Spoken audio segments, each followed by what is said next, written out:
Hi, and welcome to the third episode of the Silver Lining series Back to Basics. Today, we're going to be talking about all things sleep, why it's important, what happens when we don't get enough, and what we can do to make it better. Sleep is defined as a natural and normal physiological behavior in which there is disengagement from and unresponsiveness to the environment that happens every 24 hours. Usually, the first thing that we think of when we think about sleep is that we don't get enough of it. And how can we? We have jobs to do, personal responsibilities to uphold, people to take care of, and a social life to rebuild. I hear ya. I am tired just thinking about it. It is easy to think of all of the reasons we don't get enough sleep, or good quality sleep, or sleep at all. Like I said, we have a lot going on. But 1 in 3 of us suffers from poor sleep with stress, electronics, and work, often taking the blame. But the cost of all of those sleepless nights is more than just bad moods and a lack of focus. And I'm here today to talk about why we need to revisit this conversation and make more of an effort to learn about why we need to sleep and how to get better at it. And yes, get better at it, inferring that it is a skill that can be learned. So, why do we even need sleep? Well, let's meet our sleep deprived brains. Our poor, sleepy brains are typically operating on 4 to 7 hours of sleep. 4 to 7 hours, with the average person getting about 6 hours and the recommended amount for adults being 7 to 9 hours. Well, our sleepy brains have a lot more trouble with a lot more things than we may realize. Let's talk about a few. First of all, getting less than 7 hours of sleep makes it harder for our brains to commit new experiences to memory.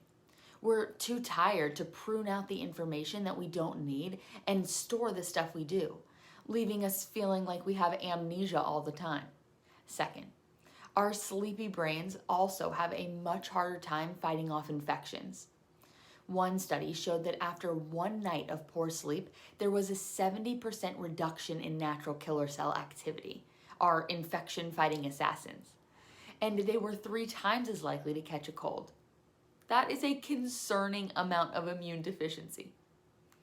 Third, our sleepy brains get less blood supply, leading to decreased activity in the prefrontal cortex and increased activity of our limbic system, meaning our decision making, problem solving, intelligent selves are nowhere to be found, and instead we are emotional and reactionary and not all that fun to be around.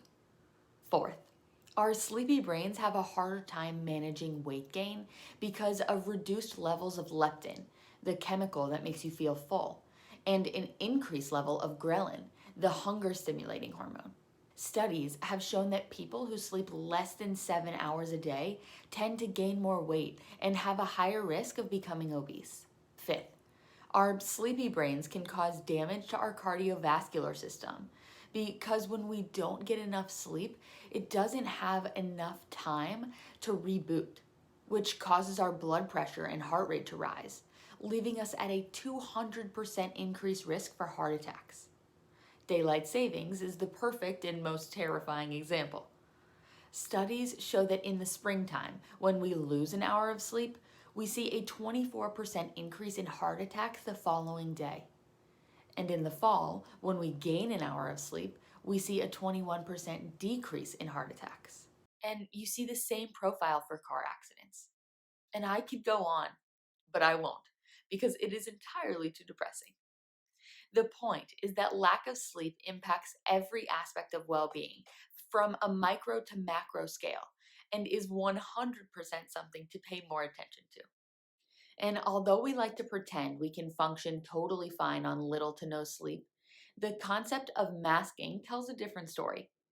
And no, not those wonderful eye masks you can wear to help you sleep. We'll get to that later. But the masking in terms of when we can hide our sleepiness and when we can't. Now, the good news is that if you are running off of no sleep, but you're in a situation where you feel motivated and are active and engaged, that environment can absolutely mask your sleepiness and allow you to function how you need to. But situations that are quiet and dull and you're not as engaged, Unmask sleepiness. For example, when I'm with patients, I can 100% mask my sleepiness.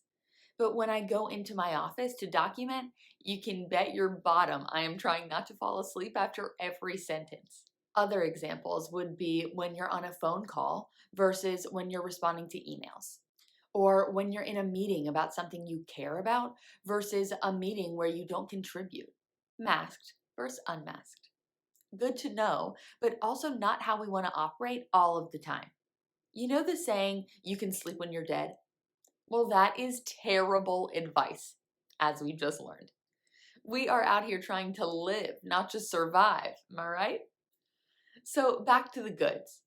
How do we help ourselves and reprioritize sleep when we still have that laundry list of to dos hanging over our heads and feel stressed all the time? First of all, take the pressure off. It doesn't have to be a huge shift. You don't have to feel pressured to suddenly get 9 hours of sleep when you typically only get six. That is drastic. And I'd be super impressed by anyone who can make such a drastic change sustainable. It'd be nice to build up to that, but we're trying to be realistic and functional here. So here are some tools that we can add to our toolbox. Number one is learn.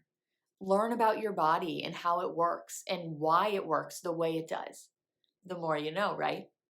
So hopefully you learned something today, or at least are inspired to do your own research. Number two, consistency is key. Challenge yourself and try to see if you can go to bed and wake up at the same time every night. It will help your mind and body to prepare for sleep. Number three, caffeine intake. Oh, coffee. What a beautiful thing. But we have to be more mindful of when we are drinking coffee and how close to bedtime. Caffeine takes about 20 to 30 minutes to take effect, but has a half life of about 5 hours and it blocks the effects of sleepiness. So even though it tastes so good, it's not so good close to bedtime. Number four, exercise.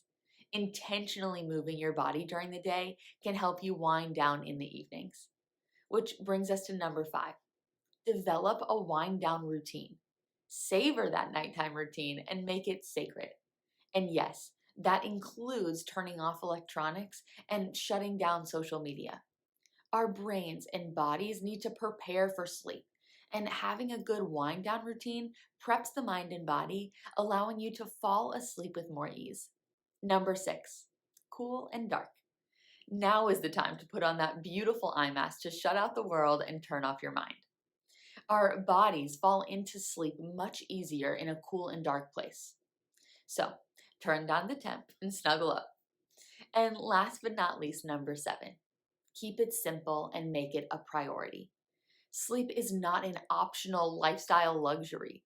Sleep is a non negotiable biological necessity, and we need to start treating it as such.